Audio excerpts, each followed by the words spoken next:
wassalatu wassalamu ala asyrofil anbiya'i wal mursalin sayyidina Muhammadin wa ala alihi wasahbihi ajma'in. Selamat kepada Abu dan Ibu selaku ketua pengasuh pondok pesantren sebagai Maulid Balik.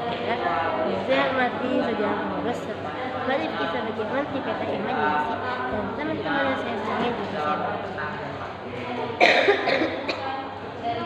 Lupa juga pada keluarga di rumah dan teman-teman pondok pesantren di rumah Quran. Semoga selalu diberi kesehatan oleh Allah, dipanjangkan umurnya, lancarkan rezekinya, dimudahkan segala urusannya, dan selalu dilimpahkan dengan rahmat oleh Allah Subhanahu wa taala. Amin amin ya rabbal alamin. Oke, saya atas nama Uli Amalia Sari dari kelas 10 M Al-Quran Maulid Balik akan mempresentasikan tentang kitab Pesan Rasul 37. Dari sini akan menjelaskan pertama adalah orang-orang yang pandai tapi tidak bertakwa kepada Allah. Dan jadi orang-orang yang alim tetapi ia tidak takwa kepada Allah, sedangkan nasihat-nasihatnya telah berada dalam hati orang-orang lain, maka ia bagaikan seperti tetesan air yang keluar, menetes ke telur burung unta dan jatuh ke batu yang halus dan airnya tidak dapat masuk ke dalam batu tersebut. Selainnya adalah orang-orang yang menjadi ulama.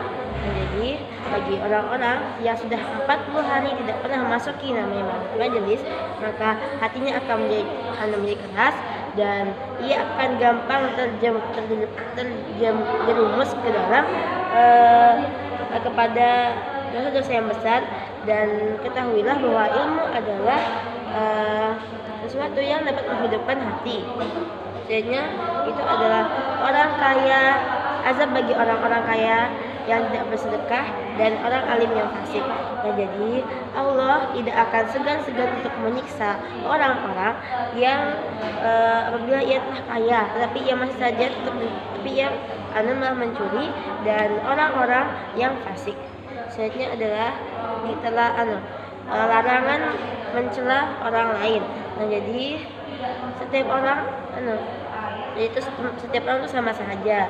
Setiap daging itu pasti di dalamnya pasti memiliki tulang, dan setiap orang itu tidaklah sempurna dan tidaklah cacat. Dan ghibah itu tidak ada kafaratnya, maka hendaklah ia meminta ridho dan rahmat kepada yang bersangkutan.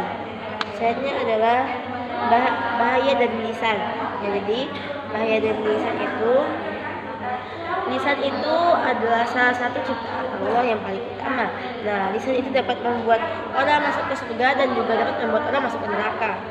Dan maka hendaklah ia menjaga lisannya, karena lisan itu bagaikan anjing yang gila.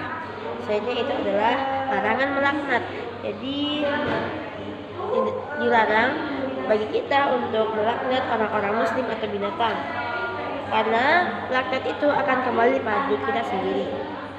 Selanjutnya adalah sifat malu. Jadi pengalaman agama itu pusat pada sifat malu, dan malu itu adalah menjaga kepala dari apa yang ada padanya dan menjaga perut dari apa yang ada padanya. Selanjutnya adalah kecaman orang yang tidak wara. Jadi bagi orang yang tidak wara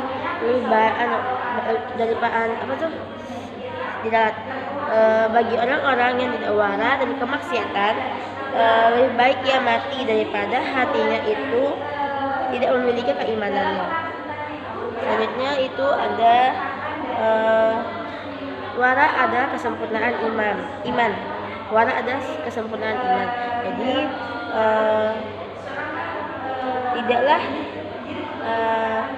tidak sempurna agama apabila ia tidak takut kepada Allah, dan tidak sempurna akal pikiran jika ia tidak dapat menjaga dirinya sendiri.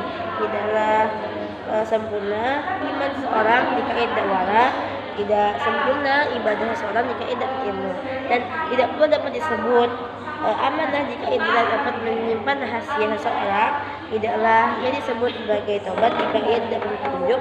Habis itu tidaklah disebut sifat baik apabila ia tidak bersedekah, dan terakhir adalah tidaklah disebut dermawan jika ia tidak punya rasa malu. Oke, sekian dari presentasi saya. Kurang dan lebihnya saya mohon maaf. Wassalamualaikum warahmatullahi wabarakatuh.